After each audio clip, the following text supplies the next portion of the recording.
தொட்டிகள் வச்சுருப்பாங்க. சர்க்கரை கொட்டத்துன்னு ஒரு தொட்டி வச்சுருப்பாங்க, ரவை கொட்டத்துன்னு ஒரு தொட்டி வச்சுருப்பாங்க. இந்த தொட்டிகளில் கொண்டு போய் நீங்கள் பிரார்த்தனை பண்ணி வழிபாடு செஞ்சு அதை கொண்டு போய் அந்த தொட்டிகளில் போட்டிங்கன்னா எறும்புகள் வந்து நிறைய எடுத்து சாப்பிட்றதுக்கு ஆரம்பிச்சிடும். 1 லிட்டருக்கு 2 நெல்லிக்காய் முழுசாக குடிச்சு முடிக்கிறவங்களும் ரெகுலராக குடிச்சிட்டு வந்தீங்க அப்படின்னாலும். ஆதி சித்தர் டிவி நேயர்கள் அனைவருக்கும் வணக்கம். பெற்றோரையும் சித்தர்களையும் நேசிப்போம், இயற்கையை பாதுகாப்போம். ரொம்ப கொடூரமானது இன்னைக்கு இருக்கக்கூடியது மிகப்பெரிய கஷ்டமான ஒரு வியாதி அப்படின்னு பார்த்தீங்கன்னா சர்க்கரை வியாதி.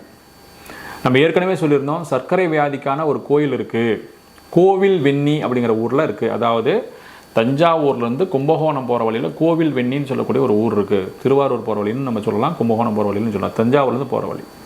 அந்த கோவில் வெண்ணிங்கிற கோயிலுக்கு போயிட்டு அங்கே பக்கத்தில் இருக்கக்கூடிய கடைகளில் சர்க்கரை 1 கிலோ, ரவை 1 கிலோ வாங்கி சம்மந்தப்பட்ட வெண்ணி கரும்பீஸ்வரர்னு சொல்லக்கூடிய தெய்வத்துக்கிட்ட வச்சு வழிபாடு செய்யணும். வச்சு வழிபாடு செஞ்சுட்டு கொஞ்சம் தூரம் வெளியில் வந்தீங்கன்னா 2 தொட்டிகள் வச்சுருப்பாங்க. சர்க்கரை கொட்டத்துன்னு ஒரு தொட்டி வச்சுருப்பாங்க, ரவை கொட்டத்துன்னு ஒரு தொட்டி வச்சுருப்பாங்க. இந்த தொட்டிகளில் கொண்டு போய் நீங்கள் பிரார்த்தனை பண்ணி வழிபாடு செஞ்சு அதை கொண்டு போய் அந்த தொட்டிகளில் போட்டிங்கன்னா எறும்புகள் வந்து நிறைய எடுத்து சாப்பிட்றதுக்கு ஆரம்பிச்சிடும். அந்த கோயிலினுடைய சிறப்பே அதுதான்.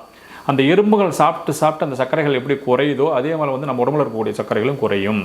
இது வந்து மருத்துவத்தினால முடியாத விஷயமானு பார்த்தீங்கன்னா, மருத்துவத்தினால எல்லா விஷயங்களுமே முடியும். ஆனால் அதை தாண்டி அவனுடைய பிறவி கர்மா, பாரம்பரியம், இந்த மாதிரி விஷயங்களுக்குள்ளார வரும்பொழுது அதை நிவர்த்தி பண்ணோம்னா இந்த வழிபாடு முறையில் பண்ணுறது ரொம்ப ரொம்ப சிறப்பு. சரி, அது மட்டும் இல்லாமல் அதிகாலை, அதாவது இரவு நேரங்களில் ஒரு 2 நெல்லிக்காய்கள், அதாவது 1 லிட்டர் வாட்டர் கேனுக்கு 2 நெல்லிக்காய்கள், மர நெல்லிக்காய்ன்னு சொல்லுவாங்க, பெருநெல்லின்னு சொல்லுவாங்களே, அதை கட் பண்ணி தண்ணியில் போட்டு ஊற வச்சிடணும். நல்லா ஊற வச்சுட்டு நைட்டு ஃபுல்லாக ஊறினதுக்கப்புறம் காலையில் வெறும் வயிற்றுலேருந்து காலையில் அந்த 1 லிட்டர் தண்ணியை முழுசாக குடிச்சு முடிக்கிறவளும், அதாவது 1 லிட்டருக்கு 2 நெல்லிக்காய் முழுசாக குடிச்சு முடிக்கிறவளும் ரெகுலராக குடிச்சிட்டு வந்தீங்க அப்படின்னாலும் சுகர் கண்ட்ரோலுக்கு வந்துடும்.